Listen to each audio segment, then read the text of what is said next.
धडा 2. संतांची कामगिरी. महाराष्ट्रात श्री चक्रधर, संत नामदेव, संत ज्ञानेश्वर, संत चोखामेळा या संतांपासून सुरू झालेली संत परंपरा समाजाच्या विविध स्तरांमधून आलेल्या संतांनी पुढे चालविली. या संत मंडळींमध्ये संत गोरोबा, संत सावता, संत नरहरी, संत एकनाथ, संत शेख मोहम्मद, संत तुकाराम, संत निळोबा इत्यादी संतांचा अंतर्भाव होतो. त्याचप्रमाणे संत जनाबाई, संत सोयराबाई, संत निर्मळाबाई, संत मुक्ताबाई, संत कान्होपात्रा आणि संत बहिणाबाई शिऊरकर यांचाही अंतर्भाव होतो. त्यांनी लोकांना दया, अहिंसा, परोपकार, सेवा, समता, बंधुभाव इत्यादी गुणांची शिकवण दिली. कोणी लहान नाही, कोणी मोठा नाही, सगळे सारखे अशी समतेची भावना संतांनी लोकांच्या मनात निर्माण केली. तसेच महाराष्ट्रात संत रामदासांनी आपले कार्य केले. श्री चक्रधर स्वामी मूळ गुजरातमधील एक राजपुत्र. वैराग्य वृत्ती धारण करून ते महाराष्ट्रात आले. येथे भ्रमण करीत असता त्यांनी समतेचा उपदेश केला. त्यांना स्त्री पुरुष, जातीपाती हे भेदभाव मान्य नव्हते. त्यामुळे त्यांना अनेक स्त्री पुरुष अनुयायी मिळाले. त्यांनी स्थापन केलेल्या पंथास महानुभाव पंथ असे म्हणतात. श्री चक्रधर स्वामींच्या आठवणींचा संग्रह म्हणजे लीळा चरित्र हा ग्रंथ होय. संत नामदेव विठ्ठलाचे निस्सीम भक्त होते. ते नरसी गावचे राहणारे. त्यांनी अनेक अभंग रचले, कीर्तने केली व जनतेत जागृती निर्माण केली. त्यांनी भागवत धर्माच्या प्रसारासाठी महाराष्ट्रभर संचार केला. त्यांनी लोकांना भक्तीची शिकवण दिली.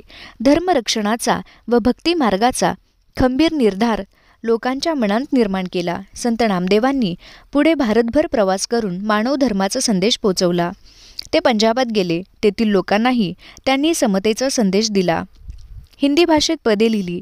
त्यांची काही पदे आजही शीख लोकांच्या गुरु ग्रंथ साहिब या धर्मग्रंथात समाविष्ट आहेत. महाराष्ट्रात तर त्यांचे अभंग घराघरांतून मोठ्या भक्तीने गायले जातात. संत ज्ञानेश्वर आपेगावचे राहणारे. निवृत्तीनाथ व सोपानदेव हे त्यांचे बंधू. मुक्ताबाई ही त्यांची बहीण. त्यावेळेस कर्मठ लोक या मुलांना संन्याशाची मुले म्हणून नावे ठेवत. त्याचे कारण असे, त्यांच्या वडिलांनी संन्यास घेतलेला होता, घर सोडले होते, पण पुढे गुरुच्या आज्ञेवरून ते परत घरी आले आणि संसार करू लागले. पुढे त्यांना ही 4 मुले झाली. हे त्यावेळचे कर्मठ लोकांना मान्य नव्हते. लोकांनी त्यांना वाळीत टाकले होते.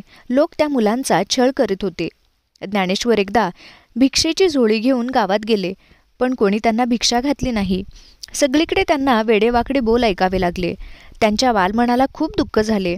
ते आपल्या झोपडीत आले. झोपडीचे दार बंद करून आत दुःख करत बसले. इतक्यात तेथे मुक्ता आली. गवताच्या ताटीवर टिचक्या मारत ती ज्ञानेश्वरांना म्हणाली, ताटी उघडा ज्ञानेश्वरा, अहो आपण दुःखी कष्टी होऊन कसे चालेल? जगाचे कल्याण कोण करील? बहिणीच्या उपदेशाने ज्ञानेश्वरांना हुरूप आला. दुःख विसरून ते कामाला लागले. ठिकठिकाणी गोरगरिबांचा, मागासलेल्या लोकांचा धर्माच्या नावाखाली छळ होत होता. तेव्हा ज्ञानेश्वरांनी लोकांना कळकळीचा उपदेश केला. ईश्वरावर श्रद्धा ठेवा, सगळ्यांशी समतेने वागा, दुःखी माणसांना मदत करा, त्यांचे दुःख नाहीसे करा. त्यांचा उपदेश गेली 700 वर्षे महाराष्ट्राच्या कानाकोपऱ्यात एकसारखा घुमत आहे. त्या काळात धर्माचे ज्ञान संस्कृत ग्रंथांमध्ये बंदिस्त झाले होते. सर्वसामान्य लोकांची बोलण्याची व व्यवहाराची भाषा मात्र मराठी होती. ज्ञानेश्वरांनी मराठी भाषेतून ज्ञानेश्वरी हा फार मोठा ग्रंथ लिहिला. धर्माच्या ज्ञानाचे भांडार त्यांनी लोकांना खुले करून दिले. लोकांना बंधुभावाची शिकवण दिली. ज्ञानेश्वरांनी तरुण वयात पुण्याजवळ आळंदी येथे जिवंत समाधी घेतली. आजही लाखो लोक मोठ्या भक्तिभावाने दरसाल आषाढी कार्तिकीला आळंदी पंढरीला जातात. संत एकनाथ, संत नामदेव व संत ज्ञानेश्वर यांच्या कार्याची परंपरा संत एकनाथांनी पुढे चालवली. ते पैठणचे राहणारे. त्यांनी भक्ती मार्गाचा प्रसार केला. त्यांनी अनेक अभंग, ओव्या व भारुडे लिहिली. कोणताही उच्च नीच भेदभाव मानू नका असा त्यांनी लोकांना उपदेश केला. भक्तीचा मोठेपणा त्यांनी लोकांना पटवला.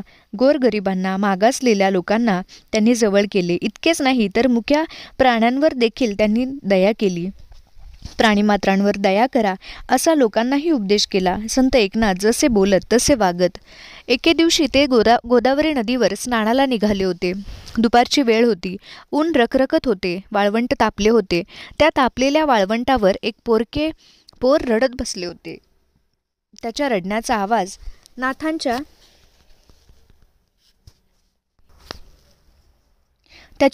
आवाज नाथांच्या कानी आला. त्यांनी त्याचे आईबाप जवळ आहेत का यासाठी इकडे तिकडे पाहिले. धावत ते त्या मुलाजवळ गेले. त्यांनी ते पोर कडेला उचलून घेतले. त्याचे डोळे पुसले.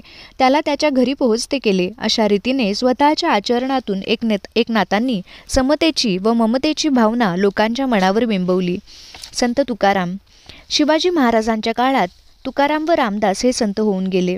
संत तुकाराम हे पुण्याजवळील देहू गावचे राहणारे. त्यांच्या घरी शेतीभाती होती. त्यांचे किराणा मालाचे दुकानही होते.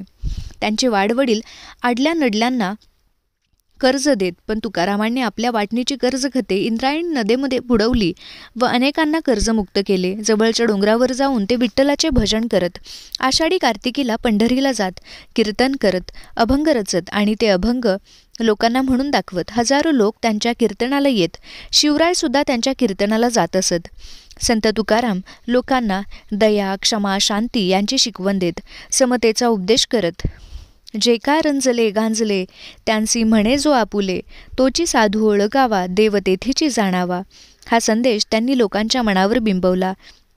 लोकांच्या मनात विचार जागे केले.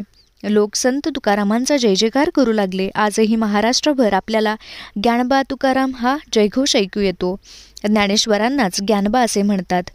तुकाराम गाथा आजही घरोघरी वाचली जाते. संत रामदास. त्याच काळात महाराष्ट्राच्या कडेकपारीत जय जय रघुवीर समर्थ अशी रामदासांची गर्जना घुमत होती. त्यांचा जन्म मराठवाड्यात गोदावरीच्या काठी जांब या गावी रामनवमीच्या दिवशी झाला. रामदासांचे मूळ नाव नारायण, पण ते स्वतःला रामाचा दास म्हणू लागले. दासबोध या त्यांच्या ग्रंथातून त्यांनी लोकांना मोलाचा उपदेश केला. तसेच त्यांच्या मनाच्या श्लोकांतून त्यांनी लोकांना सद्विचार व सद्वर्तन यांची शिकवण दिली. बलोपासनेसाठी त्यांनी ठिकठिकाणी हनुमानाची मंदिरे उभारली. लोकांना शक्तीची उपासना करण्यास शिकवले.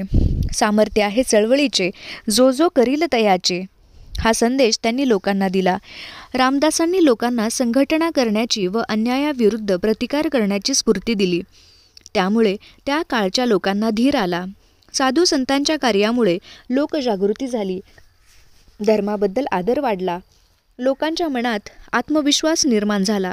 संतांच्या कामगिरीचा शिवरायांनी